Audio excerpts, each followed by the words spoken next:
Hola, saludos fraternos para todas y todos en este Diploma Superior de Gestión y Políticas de Salud Internacional y Soberanía Sanitaria de Claxo. Estamos en estos momentos en la clase 4 del módulo 3. Ya ustedes me conocen, soy Oscar Feo de Venezuela y voy a desarrollar para ustedes el tema complejo médico-industrial, acceso a medicamentos y tecnologías. Yo he dividido mi intervención en 4 partes. En primer lugar, voy a hacer un comentario breve sobre la revolución científico-técnica y su impacto sobre la salud y la vida. Porque esa revolución científico-técnica transformó radicalmente las ciencias de la salud, particularmente la medicina, y convirtió a la salud en un espacio de acumulación de capital. El segundo tema es, a partir de ese hecho, surge como actor fundamental en salud el complejo médico, industrial, financiero y asegurador. Entonces, conocer el complejo médico industrial es fundamental en políticas de salud y en salud internacional. Vamos a hacer un comentario especial, este es el tercer punto, a la industria farmacéutica, que es uno de los componentes de este complejo médico industrial. Y hablando de la industria farmacéutica, su producto fundamental, los medicamentos. Y eso nos lleva en el terreno de la salud internacional a conocer la Organización Mundial de Comercio, a conocer los acuerdos que tienen que ver con propiedad intelectual y comercio, que son el marco general en el que se construyen las patentes, que se convierten en uno de los obstáculos fundamentales para el acceso al medicamento y para la garantía del derecho a la salud. Y vamos a terminar con la propuesta. Recuerden que nosotros no solo cuestionamos, sino que proponemos. ¿Cuál es la propuesta que en relación a acceso universal a medicamentos y tecnología hacemos desde la salud colectiva y que tiene que ver con el eje de este curso, que es la soberanía sanitaria? Comenzamos entonces. Yo les decía, nosotros hemos estado viviendo desde la segunda década del siglo pasado, particularmente de los años 80 en adelante, la tercera revolución industrial. Y en estos momentos estamos en las puertas de la cuarta. Los tiempos se acortan. De 100 años que tardó entre la primera y la segunda, entre la tercera y la cuarta, están realmente imbricadas. Y cada revolución industrial trae consigo un nuevo paradigma tecnológico. Y es fundamental entonces que conozcamos las bases de ese paradigma tecnológico y cómo ha impactado la salud y cómo ha impactado la vida. El paradigma, la revolución industrial tiene 4 grandes pilares sobre los que se levanta. El primero, estoy hablando de la tercera revolución industrial y ahora vinculada a la cuarta que estamos comenzando a vivir. El primero fue la automatización de la vida, el surgimiento de la informática como ciencia, las computadoras, la automatización, todo eso que vivimos en los 20, 30 últimos años del siglo pasado, que ahora se transforma en lo que se llama el Internet de las cosas. Ahora las cosas, las mercancías, tienen vida propia, tienen Internet, tienen, y eso está vinculado al segundo componente de esta revolución industrial, que en la tercera fue la robotización de la actividad productiva. Hoy hay millones de robots que realizan funciones que hace 60 años estaban realizadas por seres humanos, hoy las realizan robots, pero ese es un robot controlado por el hombre. Si nosotros vamos a una fábrica, vamos a conseguir una inmensa cantidad de robots de distinto tipo trabajando. No necesariamente tienen figura humana, no necesariamente son humanoides, pero son robots que sustituyen fuerza de trabajo. Pero ahora, para la cuarta revolución industrial, hay un cambio fundamental, que es que esos robots tienen inteligencia propia. Es el surgimiento de la inteligencia artificial. El tercer gran componente de la tercera y de todas las revoluciones industriales ha sido el desarrollo de nuevos materiales. No en balde la historia se periodiza en edad de piedra, edad de bronce, la edad de los metales, la edad del acero, la edad... Ahora estamos en un conjunto de nuevos materiales. Nosotros no pudiéramos funcionar con nuestros teléfonos móviles si no hay coltán, por ejemplo.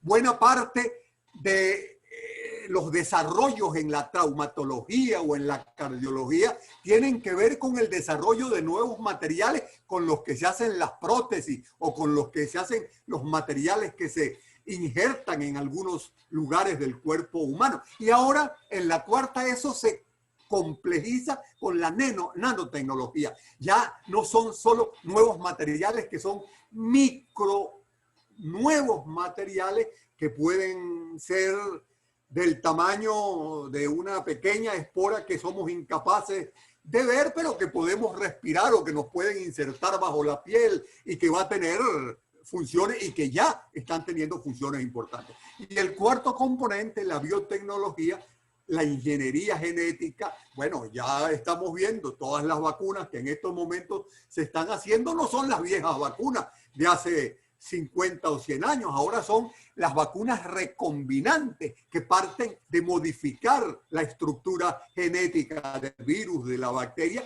y del propio ser humano. Entonces, estamos ante un nuevo paradigma tecnológico, pero lo importante es que ese nuevo paradigma tecnoproductivo, esa revolución tecnológica, la vivimos al mismo tiempo en el marco de una profunda crisis civilizatoria.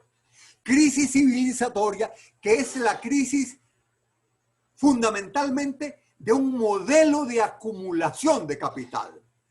La característica fundamental de la economía actual, lo vamos a ver en unos segundos, es que concentra el capital en pocas manos, que vivimos en un mundo que cada vez produce más riqueza, pero esta riqueza se concentra en pocas manos. Entonces, la crisis no es de la economía, la crisis es del modelo de acumulación de capital. Y la pandemia que estamos viviendo hoy de coronacrisis es expresión de esa crisis civilizatoria. No podemos comprender la pandemia, no podemos comprender el salto zoonótico de un virus que circula en animales, como lo vimos en epidemiología crítica, cómo salta al ser humano, sin entender los profundos cambios que en la naturaleza ha desarrollado el capitalismo, porque ha convertido a la propia naturaleza en mercancía, lo cual propicia la aparición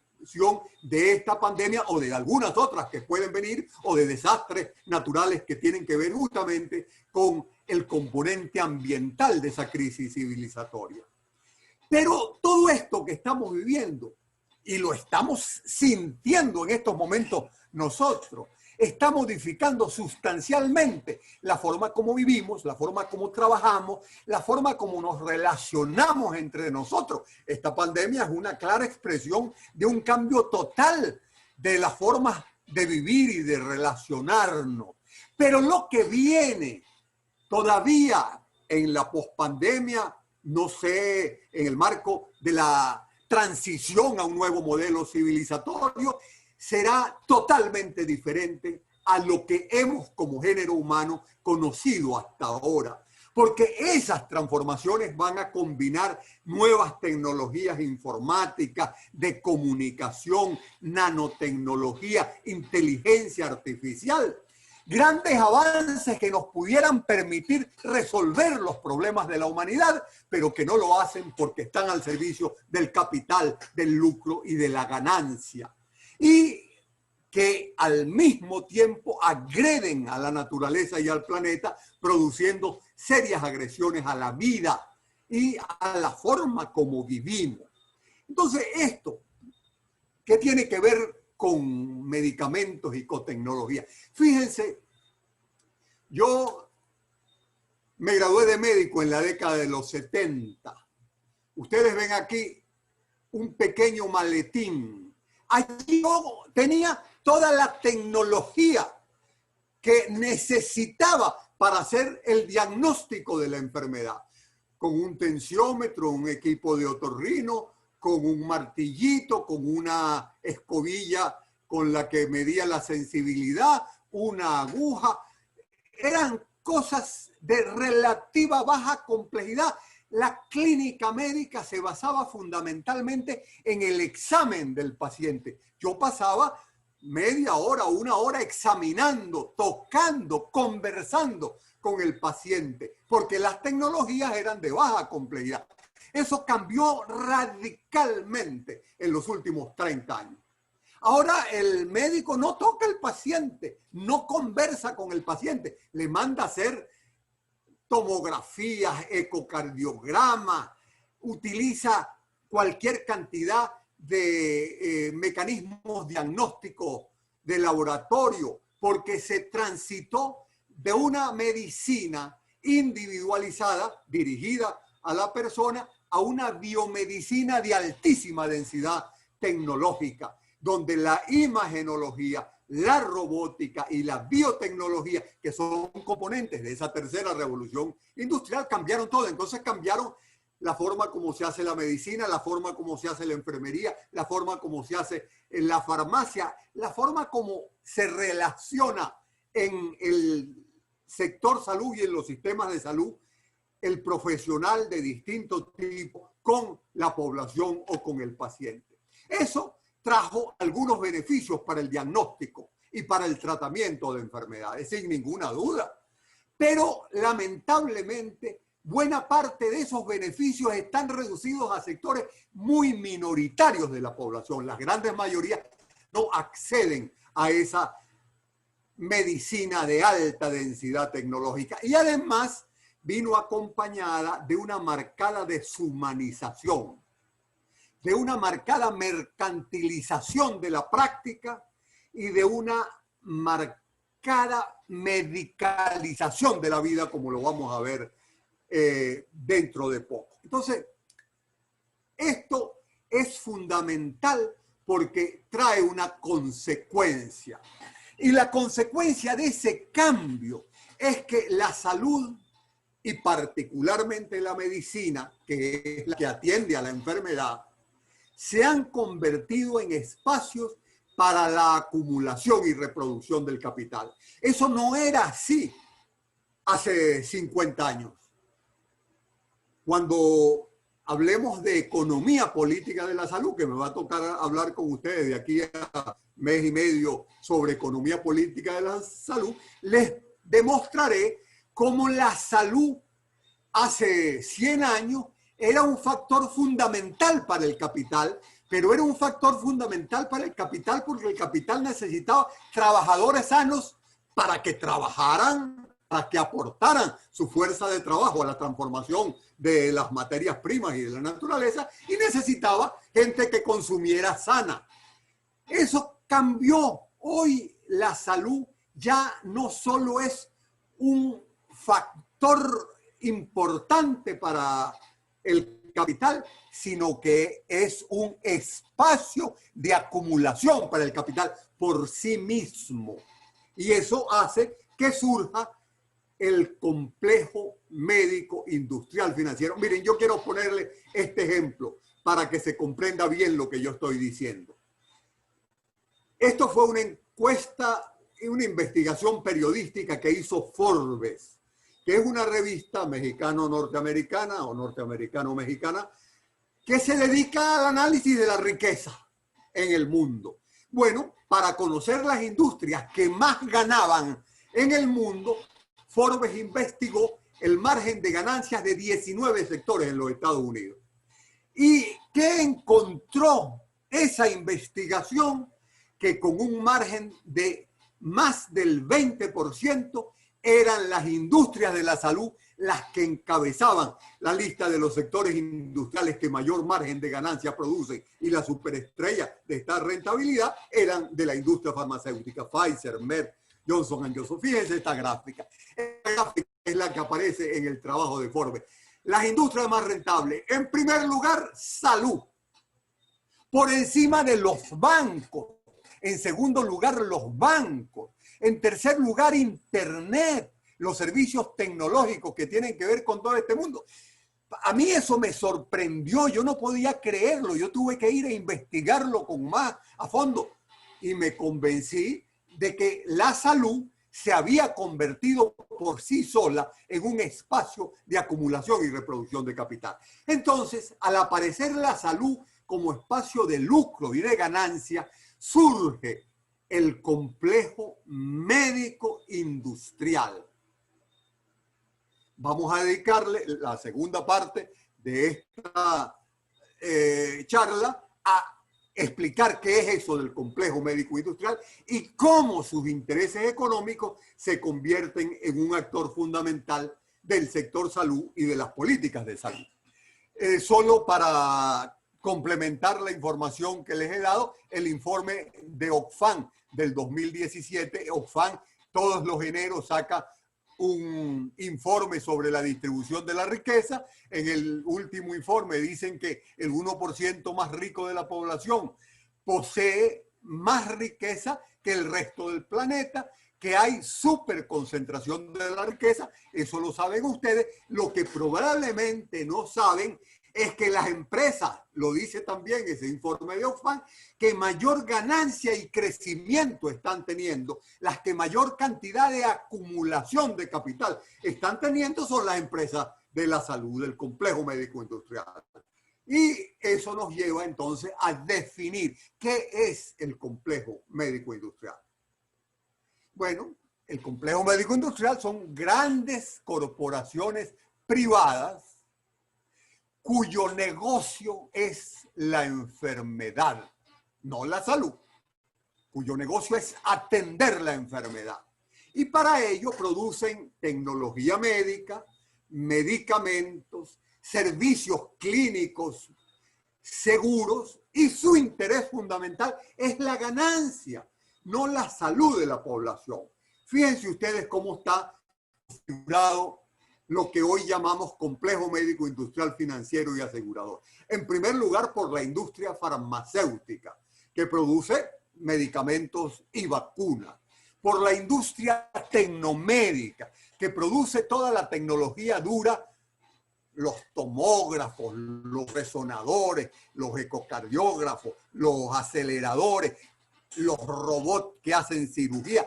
Toda esa tecnología que utiliza la produce la industria tecnomédica. En tercer lugar, los que producen servicios clínicos, ya los hospitales y las clínicas privadas que venden servicios de atención a la enfermedad directamente. En cuarto lugar, las aseguradoras que venden seguros, porque buena parte de esos costos que implica la atención no los puede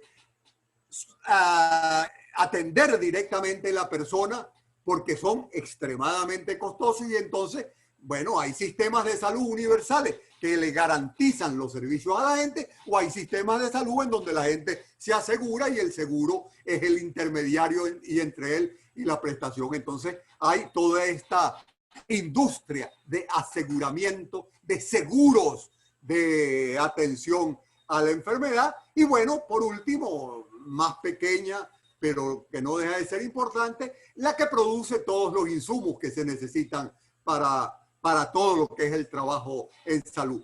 Los reactivos para los laboratorios, las inyectadoras, los vendajes, la sutura, etcétera, etcétera, etcétera. Estos son los 5 grandes componentes del complejo médico-industrial. Aquí tienen ejemplos de ellos. La farmacéutica las tecnomédicas y las aseguradoras. Ustedes tienen aquí, no voy a detenerme en esto, pero aquí está la lista de las 10 más grandes del mundo en cada uno de sus sectores. Y un elemento muy importante, pero muy invisibilizado y oculto ante la sociedad. Hay una vinculación muy estrecha entre el complejo médico industrial, el complejo militar industrial y los medios de comunicación. Esto es un fenómeno interesantísimo. Y yo les pongo dos ejemplos. La General Electric igual produce hoy un tanque de guerra o un motor de un reactor militar o un misil teledirigido que un tomógrafo, que un acelerador lineal o que un robot para hacer cirugía. Pero al mismo tiempo, la General Electric es dueña de la NBC, que es uno de los consorcios mediáticos más importantes del mundo. Igual hay una lista, puse otro ejemplo con la Westinghouse, idéntico, pero entonces hay una imbricación entre la producción de armas, la producción de tecnología y de medicina y los medios de comunicación. Y con los medios de comunicación hay una cosa muy interesante, que es que al vincularse al complejo médico y al complejo militar, dejan de cumplir su papel de informar y pasan a cumplir el papel de crear las matrices de opinión que necesitan el complejo militar o el complejo médico para vender sus productos. Antes de invadir a Irak fue necesario una campaña de 6 meses por medio de la cual los medios de comunicación convencieron al mundo de que ahí había armas químicas. Después se descubrió que no había armas químicas, pero igual eso justificó la invasión. O no hablemos de esta pandemia en estos momentos. La pandemia de hace 15 años de influenza sirvió para que el pánico colectivo que se generó permitiera la venta de vacunas y de medicamentos que después se demostró que tampoco eran suficientemente seguros y eficaces como lo proponían, proponían ellos. Entonces, esto es importante, esta vinculación entre complejo militar, complejo médico y medios de comunicación. No la perdamos de vista.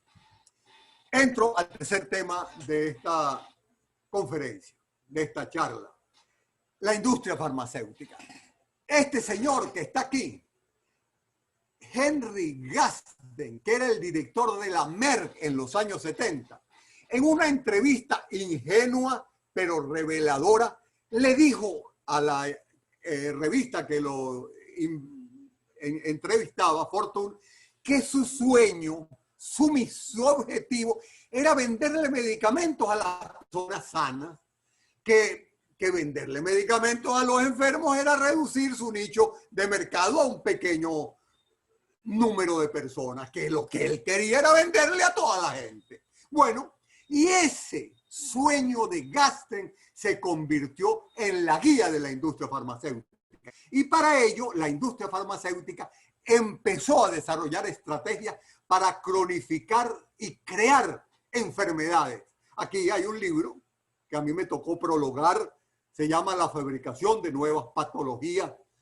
Y en este libro hay una lista de 12 enfermedades que inventaron para vender medicamentos. Cambiaron los criterios diagnósticos, voy a poner ejemplo de cada una de estas cosas, pero la hipertensión arterial se diagnosticaba de una forma hace 50 años y de otra forma hoy. Cambiaron los límites diagnósticos.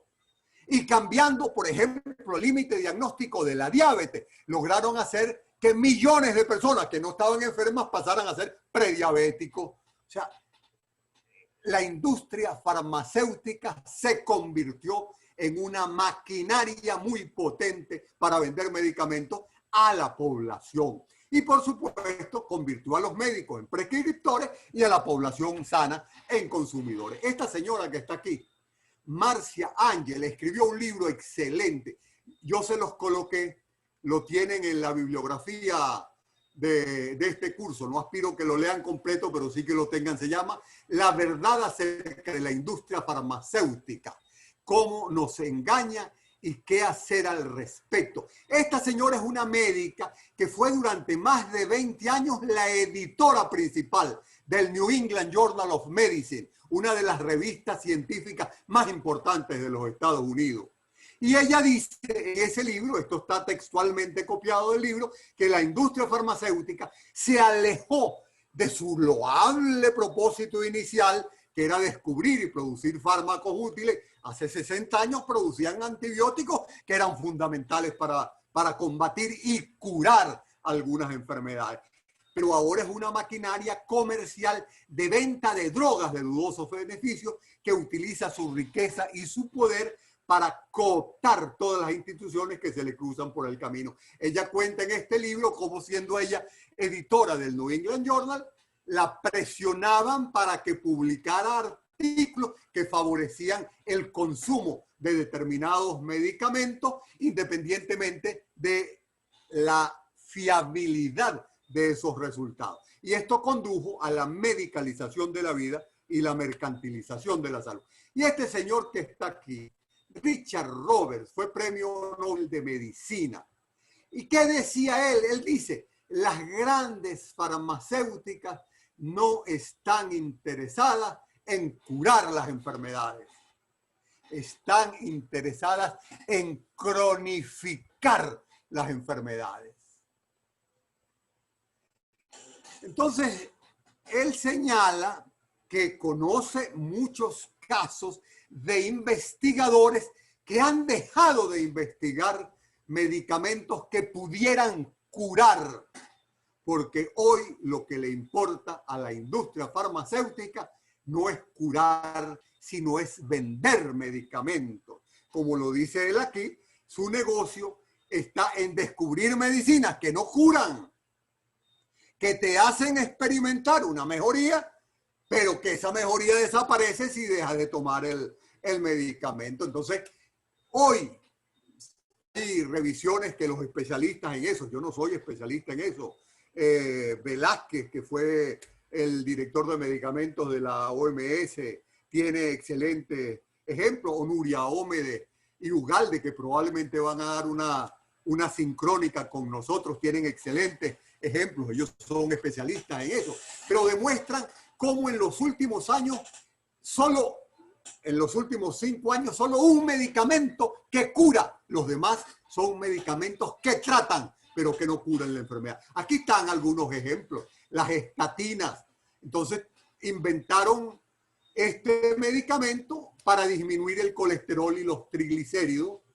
Hay 60 millones de personas en el mundo que consumen estos medicamentos, a pesar de que existen serias interrogantes sobre su efectividad. O el caso más dramático, el VIH-Sida, que era hace 30 años una infección mortal, pero que los antirretrovirales no la curan, la cronifican, pero me hacen a mí depender del antirretroviral, y si yo no lo tomo, me vuelvo a enfermar y me muero. Entonces, eso convierte el tratamiento de la enfermedad en un negocio, bueno, que es lo que hace que hoy el sector salud sea el que más ganancia produce en el mundo. ¿Y qué pasa? Aquí está la única medicina que han descubierto en los últimos años que cura. Este es un antirretroviral que cura la hepatitis C. Se estima que en el mundo hay alrededor de 150 millones que tienen hepatitis C. Y hay una mortalidad grande por hepatitis C. ¿Pero qué hicieron? Bueno, el tratamiento con el Sovaldi cuesta $84.000 en los Estados Unidos y $60.000 en la Unión Europea. Un tratamiento de 3 semanas que usted se lo toma y se cura. Ah, pero tiene que pagar $84.000 o 60.000 euros. Y hubo una investigación interesantísima que demostró que una pastilla de ese medicamento, que es el Sofosbuvir, cuesta alrededor de, la venden en $1.000, pero producirla cuesta solamente $60. Lo que quiere decir que ese medicamento se vende 200 veces más caro que lo que cuesta producirla. ¿Por qué? Bueno, lo vamos a ver en el transcurso de toda esta conversación, porque el tema central de la industria farmacéutica es la ganancia. Están en la bolsa, sus inversionistas tienen que ganar. Y para ello desarrolla un conjunto de estrategias. Aquí están en este libro, Los secretos de la industria farmacéutica. ¿Qué hace? Inventa nuevas enfermedades, cronifica, no cura, cambia los patrones de diagnóstico y mortalidad, financia, se apropió de la educación médica, de las sociedades científicas, de los cursos, los congresos y las revistas. Hoy no hay congreso de cualquier especialidad que no sea financiada por la industria tecnomédica o farmacéutica. Infiltran las comisiones que elaboran las guías y los protocolos de diagnóstico y de tratamiento y las que deciden las inmunizaciones que se aplican. Financian y premian a los médicos, financian y organizan a los pacientes. Entonces, como hay medicinas que son muy caras, ellos financian a los pacientes para que los pacientes tengan una organización que vaya al Estado y le pida al Estado que le compre el medicamento. Está claramente demostrado que buena parte, por ejemplo, de las organizaciones de pacientes de VIH-Sida están financiadas por la industria farmacéutica, tienen una elevadísima inversión en publicidad y mercadeo. Crearon, esto no existía hasta los años 80. Antes de los 80 no había fecha de vencimiento en medicamentos. Entonces crearon la fecha de vencimiento, que es la obsolescencia programada, transmitida a los medicamentos, una fecha de vencimiento que, bueno, yo acabo de leer un estudio que demuestra que medicamentos que se dice que estaban vencidos 10 años después del vencimiento tenían el 90% de la actividad. Esas son cosas que están claramente reportadas, están descritas en las revistas científicas y que van a estar algunas de ellas para la orden de ustedes en la bibliografía, y otros para el que tenga interés me lo piden y yo con gusto se los doy. Y el último tema, que es el que vamos a dedicar la parte final, el tema de las patentes y el tema de los precios de los medicamentos. Pero un comentario. Una investigación que hizo Nuria Ómede demuestra que a pesar de toda esta realidad, solo el 2% de los médicos reconoce que la industria influye en su prescripción. Por lo tanto, pareciera que esta es una realidad oculta, invisibilizada en función de los intereses de la industria. Aquí está, este es el ejemplo de cómo se cambiaron los dinteles de colesterol, de diabetes, de hipertensión. ¿Para qué se cambian los dinteles? Porque cuando la hipertensión se diagnosticaba en 140/90, había 20 millones de enfermos. Y cuando se bajó a 120/80, bueno, ya la hipertensión o la prehipertensión hizo que 20 millones que estaban sanos pasaran a ser preenfermos o enfermos y podían ser susceptibles de recibir medicamentos. Eso trae lo que se llama la medicalización de la vida. ¿Qué es la medicalización de la vida? Es convertir aspectos de la vida que no son patológicos en situaciones que requieren la intervención quirúrgico-médica, la estética. Yo tengo la nariz muy grande, tengo una papada, estoy triste y deprimido. El propio embarazo, que ahora el 70% de los embarazos en algunos países están terminando en cesárea. La menopausia, la hiperactividad en los niños. Cuando yo era niño, había niños traviesos y tremendos. Hoy hay niños hiperactivos y que tienen déficit de atención. Aquí hay muchos psicólogos y podrán discutir ampliamente este tema. Yo conocí escuelas, en este caso de Perú, cuando trabajaba en Perú, que más del 50% de los niños de la escuela estaban medicados con metilfenidato en función de diagnóstico de hiperreactividad y déficit de atención.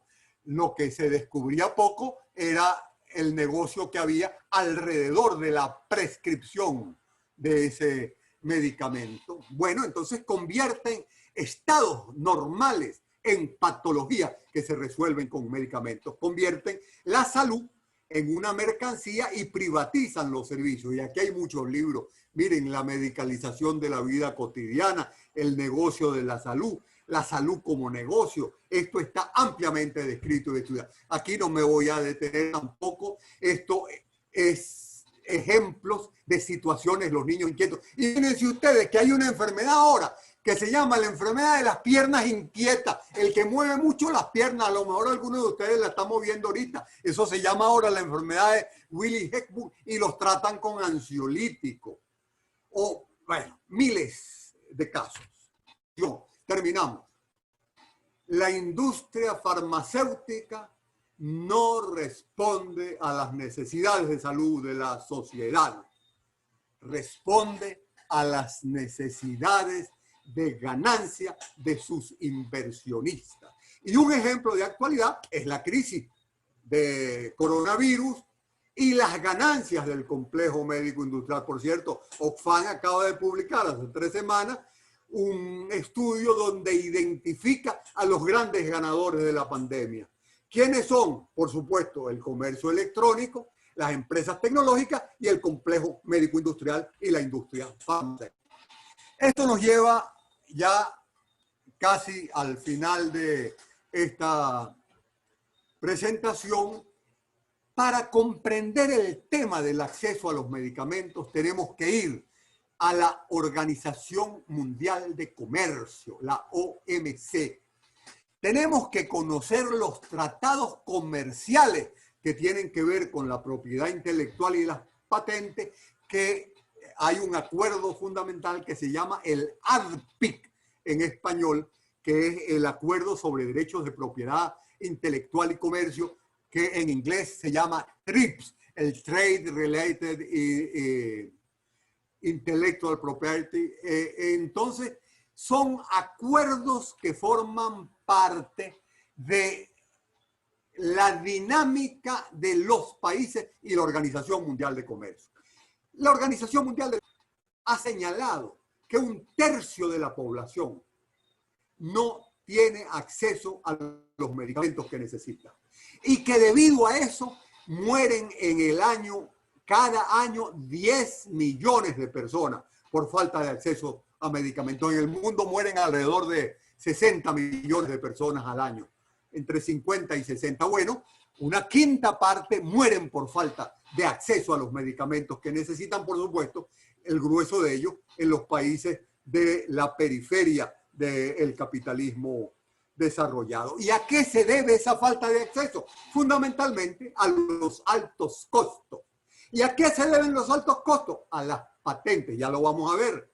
Y eso genera incapacidad en la persona para comprarlo o incapacidad en el Estado, si tiene un sistema de salud, para comprarlo también. Hay un trabajo muy interesante que acaba de publicar un médico hindú que dice que la amenaza fundamental para los sistemas de salud hoy, para los sistemas de salud universales, es el alto costo de los medicamentos oncológicos. Han convertido el tratamiento del cáncer en un gran negocio y él demuestra allí que hay medicamentos que lo que hacen es prolongar la vida 2 o 3 meses, pero que cuestan muchísimo y que, bueno, el Estado tiene que garantizarlo en aquellos sitios donde hay sistemas universales de salud que garantizan los medicamentos, o la persona tiene que buscar cómo financiarlo, y hay entonces lo que se llama la bancarrota, la quiebra familiar, familias que tienen que vender todo lo que tienen para costear un medicamento que luego va a resultar que fue absolutamente inefectivo. Entonces, ¿cuál es el problema central? El problema central es responder a la pregunta: ¿qué es el medicamento? O ahora en la pandemia, ¿qué es la vacuna? ¿Es un bien público o es una mercancía? ¿Es un problema individual que lo debe resolver cada persona o es un problema colectivo que tiene que resolverse en la sociedad? Para comprender este problema tenemos que ir a la Organización Mundial de Comercio y conocer los tres. Recuerden, la Organización Mundial de Comercio es un organismo internacional que se ocupa de las normas que rigen el comercio entre los países. Tiene 164. De los 196 miembros de las Naciones Unidas, 164 son miembros de la Organización Mundial de Comercio. Pero para ser miembro de la Organización Mundial de Comercio es obligatorio, para yo afiliarme, firmar un acuerdo que se llama TRIPS o ADPEC. ¿Qué quiere decir ADPEC? Acuerdo sobre los aspectos de los derechos de propiedad intelectual relacionados con el comercio. Fue elaborado en el año 1994. Y en ese acuerdo, para la defensa de la propiedad intelectual, concebida como los derechos que le dan al que inventa una tecnología o un medicamento, para que haga uso exclusivo de ese invento, de esa creación. Y eso entonces, teóricamente, eso es lo que dicen los de la Organización Mundial de Comercio, sirve como un incentivo a la creación y a la investigación. Y hay distintos tipos. Hay los derechos de autor, que es lo que se llama el copyright, pero el que nos interesa a nosotros es los derechos que tienen que ver con la propiedad industrial, las marcas, los trademarks, las patentes y los secretos industriales. Pero el que más nos interesa son las patentes. ¿Qué es la patente? La patente es el derecho exclusivo que le concede un Estado al que inventa un producto o tecnología. Y esa patente impide que terceros utilicen sin el consentimiento del que lo inventó ese producto. Y para los medicamentos, ese periodo es de 20 años. Si, esto pasa mucho en los Estados Unidos, el que inventó el medicamento no lo quiere explotar, lo puede vender. Entonces, la universidad, financiada la investigación por el Estado, produce el medicamento, pero la patente, la universidad se la vende a la empresa farmacéutica para que produzca y comercialice el medicamento bajo licencia. Y las patentes impiden que cualquier tercero fabrique, use, venda, importe, almacene ese producto. Entonces, la patente está concebida como un monopolio para producir la propiedad intelectual. Y su armonización está dada a través de ese acuerdo ADPEC. Entonces, el problema central es que hay una contradicción entre salud pública y patente. ¿Por qué? Porque para la industria farmacéutica el medicamento es una mercancía que tiene que vender, y para nosotros los que estamos en salud pública el medicamento es parte del derecho a la salud. Por cierto, esto es importante que ustedes lo sepan, uno de los objetivos de los tratados de libre comercio es ampliar el tiempo de duración de las patentes. Todos los tratados de libre comercio tienen una cláusula por medio del cual, además de los 20 años que le da el ADPEC, se le añaden 10 o 20 años más para garantizarle a la industria farmacéutica que nadie pueda producir ese medicamento. También es importante que ustedes sepan, eso está en este libro muy claramente señalado, que hay algunas flexibilidades que los estados pueden utilizar en esos acuerdos, y que las flexibilidades son fundamentalmente las licencias obligatorias. Un estado, yo puedo perfectamente definir que por necesidades de salud pública voy a romper la patente de una industria a través de una licencia obligatoria. Bueno, esa es parte de la dinámica de ese amplio campo que tiene que ver con la salud y la legislación. Entonces, las preguntas claves son: ¿quién produce el medicamento?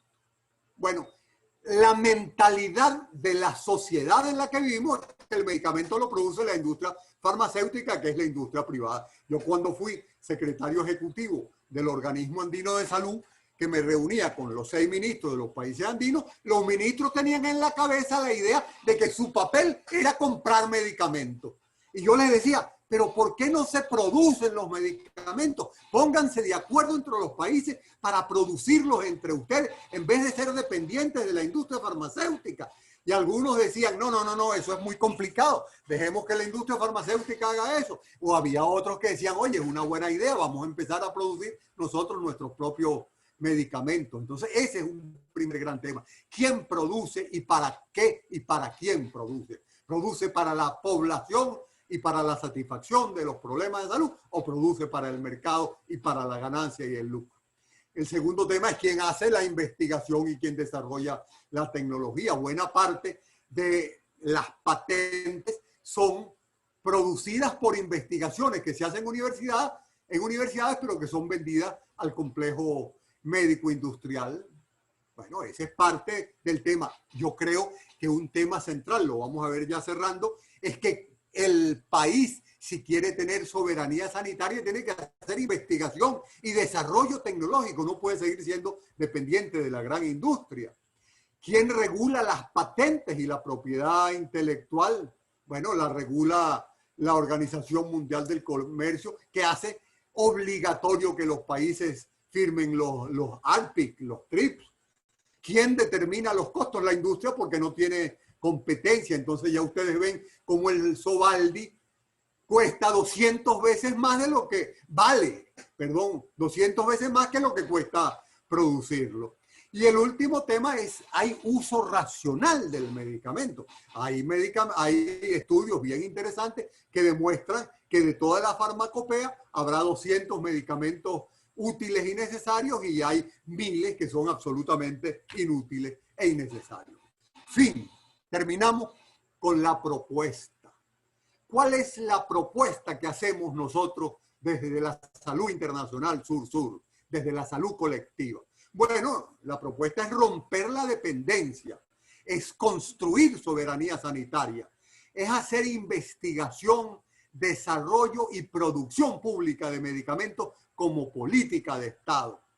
Entonces, que al complejo médico industrial privado se le oponga un complejo nacional productivo de la salud, que necesariamente contempla una alianza entre el sector salud, entre el sector ciencia, tecnología e innovación y entre el sector industrial, porque ve a la salud como un espacio estratégico para el desarrollo de las fuerzas productivas, para la generación de conocimiento, innovación y tecnología, y también para la inversión y la creación de empleo. Y cuando esto no sea posible hacerlo en un país solo, porque es un país pequeño, porque no considera que tiene las condiciones, aquí está la necesaria cooperación estructurante entre los países del sur, las alianzas entre los países que pueden conducir a la producción de medicamentos, pero tenemos que sacarnos de la cabeza la idea de que la tecnología y los medicamentos los produce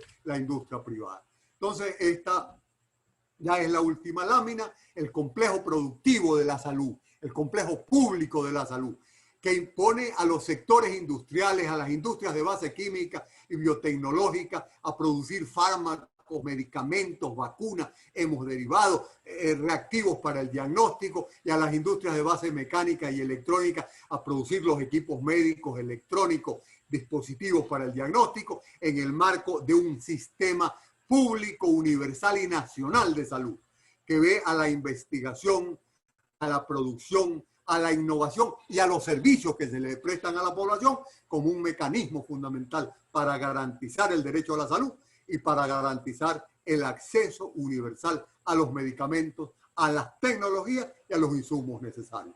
Para el que quiera más información, yo los invito a visitar la página web de la Red de Medicamentos de ALAMES, la Asociación Latinoamericana de Medicina Social, tiene una red de medicamentos que tiene una página web con muchísima información interesante. Bueno, muchísimas gracias a ustedes. Tenemos toda la semana para discutir este tema en el foro, así que bienvenida. Sus comentarios, sus observaciones, sus dudas, sus preguntas. Sobre esto puede haber muchísima discusión. Vamos a hacerla porque este es un terreno generalmente muy invisibilizado para la población, muy invisibilizado para los propios trabajadores de la salud y en algunos casos para producir conocimientos alternativos y contrahegemónicos que se opongan a esta realidad. Tenemos que deconstruir lo que hemos venido pensando, y esa es una tarea extraordinariamente compleja. Bueno, que este curso de alguna forma ayuda a que se realice. Gracias a ustedes por su atención.